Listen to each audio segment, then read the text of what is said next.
Hello and welcome to JD's Longbox. I'm your host, JD.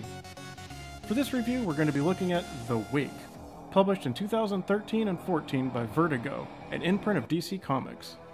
This is a 10-part standalone miniseries that follows marine biologist Dr. Lee Archer and an adventurer named Leeward. The characters were created by Scott Snyder and Sean Murphy. The writer was Scott Snyder, and the pencils and inks were done by Sean Murphy. The colorist was Matt Hollingsworth. The story is about Dr. Lee Archer, a marine biologist that specializes in analyzing underwater animal sounds.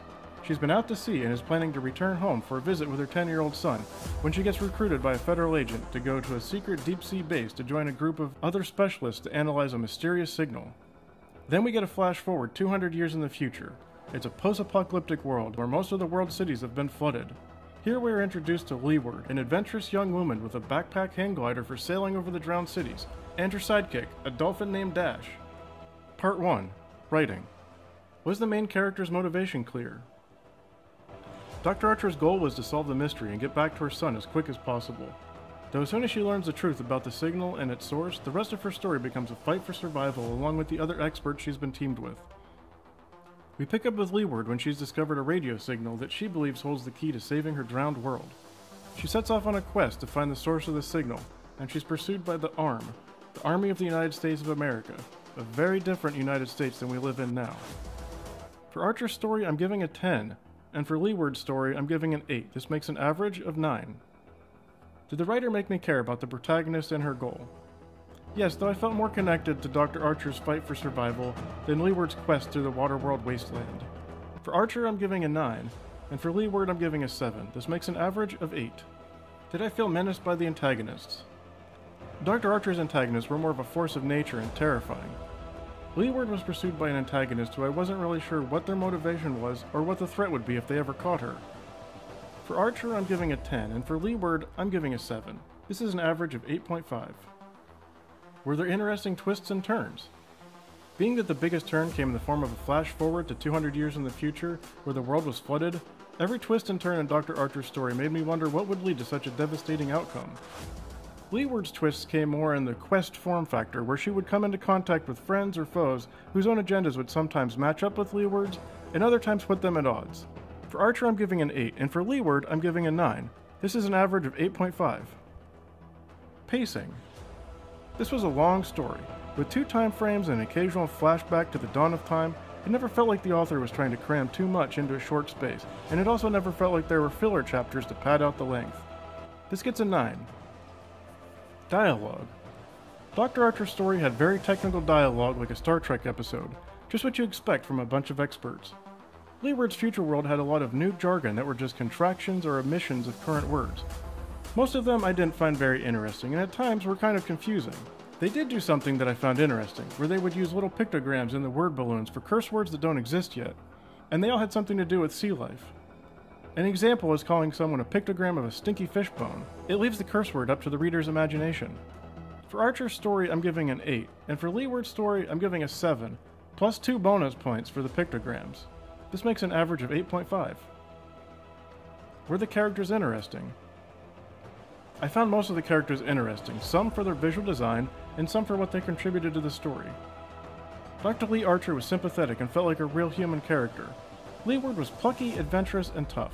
She felt larger than life, but fit in as a product of the extreme world that she lived in. This gets a 9. Part 2. Pencils. Does the style match the story or genre? Art was amazing, highly detailed in some areas and murky, almost impressionistic in others, all inked with a sketchy, splattery style and colored in muted pastels. This gets a 9.5. Line art. I really enjoyed the artwork. I tend to like clean, detailed line art, and this was very sketchy and atmospheric, but it really worked for the story. I'm going to be looking for more Sean Murphy's work. This gets a 10. Character design. Each character had a distinctive design and could easily be identified by their silhouette. Dr. Lee Archer and Leeward had very similar features to the point that if this was a film, they could have been played by the same person. And their costumes were distinct to their respective time settings. This gets an 8.5. Costumes. Costume design said a lot about each character. Because of the noir art style, a lot of work went into identifying the characters by their silhouette. The shapes and colors of their costumes said a lot about them at a glance. Lee Archer's style instantly says that she's casual and working class. Leeward's costume is ripped, worn out, and patched together from various found objects. The bold, bright colors fit in with the more colorful future world. This gets an 8.5. Props and scenery. All of the future world designs were great. Flying machines, boats, vehicles, all things built from the world of the past without rehashing or copying things we've seen in Mad Max or Waterworld. The super submarine that took Dr. Archer and her team to the underwater base looked very high-tech, like something out of a James Bond movie, while the underwater base looked industrial. I didn't see any props or objects that looked like they could have been designed better. In fact, it was the opposite. I usually took longer to look at all the details. This gets a 9. Panel flow. The storytelling flowed from one panel to the next, always moving things along. This gets an 8.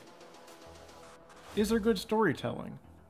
When Dr. Archer is recruited, she's sitting in the cabin of her boat. Her eyes are always down, with the shadow of her ball cap hiding her eyes completely. She's framed below the horizon, while the Federal agent is framed above the horizon, giving him all the power in the scene, right up until Dr. Archer decides to come along. She takes off her hat and turns to look at the agent, putting her eyeline looking towards the reader. This gets a 9. Part 3, Inks. The inking was done with brushes, micron pens, zipatone, and even the artist's fingerprints. Does the style match the story? The inking might not work for everything. I wouldn't suggest using it for a Superman story, but the grittiness and cinematic style really work for this story. Half the story is an underwater industrial base with lots of dark corridors. The inking is darker and heavier here. In the future story, the style is still gritty, but the line weight is much thinner and lighter, giving everything a sun-scorched look, and rough broken lines for a post-apocalyptic setting. This gets a 9. Does the line weight add definition and shape? Sean Murphy must go through a lot of ink, because everything was defined by shadows and darkness. This gets an 8. Could the images stand alone in black and white? While I do think the inks could stand alone, the images really come to life with the addition of color. This gets a 6.5. Part 4, Colors. Does it set the right mood? The use of pastels and watercolor style in this comic is the perfect fit. The underwater scenes with Dr. Archer are cool and dark. Even the lights in the underwater base are cool green. It really gives the feeling that everything is cold and wet. In the post-apocalyptic future, the colors are bright and warm. This strikes a contrast with the cold underwater scenes, but it also makes the future look rough and lived in, but not the drab earth tones we get from a typical Mad Max setting. This gets a 9.5. Is there clear definition and separation? The colors are very muted, and each scene has a specific color palette. This is a big risk. The colors could easily blend together, but Matt Hollingsworth layers in enough contrast to make the images clear and easy to read. This gets an 8. Does the color enhance the overall experience? The colors are subtle and still striking. Another colorist might have went brighter and bolder, but Hollingsworth colors make reading this book an experience. This gets a 9. This gets a total of 174 points, or an 87%. Final take. There's a little bit of everything going on in this book. Sci-fi adventure, monsters, a post-apocalyptic future, mystery, danger, and heart-pounding thrills. This was a fun book with great art, lots of twists, and ideas I've never seen before. I would really suggest checking it out. If you like this review, be sure to hit the like button and subscribe to this channel. Let me know what you're looking forward to hearing about in the comment section below. Until next time, I'm JD, and this box is closed.